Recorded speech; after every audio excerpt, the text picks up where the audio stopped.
This is the border crossing at Tecate. This is a smaller border crossing to the east of San Diego. I just met a guy here at the convenience store. We're gonna talk a little bit about life on the border. Is it safe to travel along the border? Oh, it is. Do you cross the border back and forth yourself quite often? Oh, yeah. What do you like the most about living right on the border? 50 minutes away from the town, you can get to the wineries and you can go to all these nice places. We got the mountains, we got the desert, we got everything right here. We get so rich here. I mean, not just money.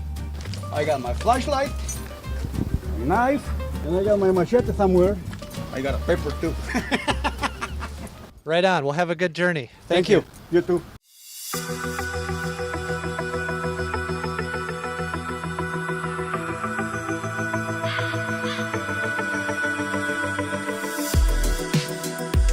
I'm going to meet up with some friends today on motorcycles, and we're going to continue this journey and see what lies ahead as we ride the border. I'm here with Bill Whitaker, longtime riding friend and adventurer.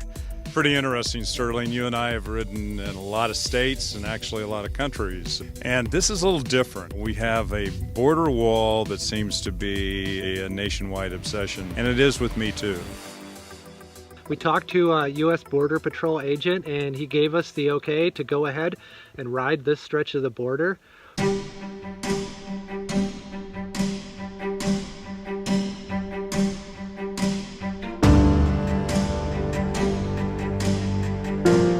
So we just rode our first section of the border wall right next to the border. It's pretty amazing. I was surprised at how easy it was to ride along the wall and how empty it was, including Border Patrol. I know from my research that the border wall actually only exists for maybe 600 miles out of 1,900 miles, and it's not even always a wall. There's fences, there's different kinds of barriers. In a lot of places, you can just simply walk right across the border. We noticed there was this old scrap metal wall. Then all of a sudden, there's this unbelievable 18 or 20 foot wall of steel slats. It went from the old Vietnam era landing mats that were used to construct the wall to a more modern see-through version of the wall. It was almost surreal to think that we were going almost straight downhill and then almost straight uphill with these ribbed wall right beside us. That was weird. The Border Patrol agents said that they could literally hop over this wall. On the other hand, there's the big wall, and that looks like it would be almost impossible. They would find a way over, but it looks tough to me to get over that wall. And then all of a sudden, we come to a section that was nothing but a couple of strands of gnarled barbed wire. And you say, now how does all this work? And who makes these decisions in the past? And how should it work in the future? So I wonder if they just decided not to build a fence there because it's so rugged. You could cross there in a practical way.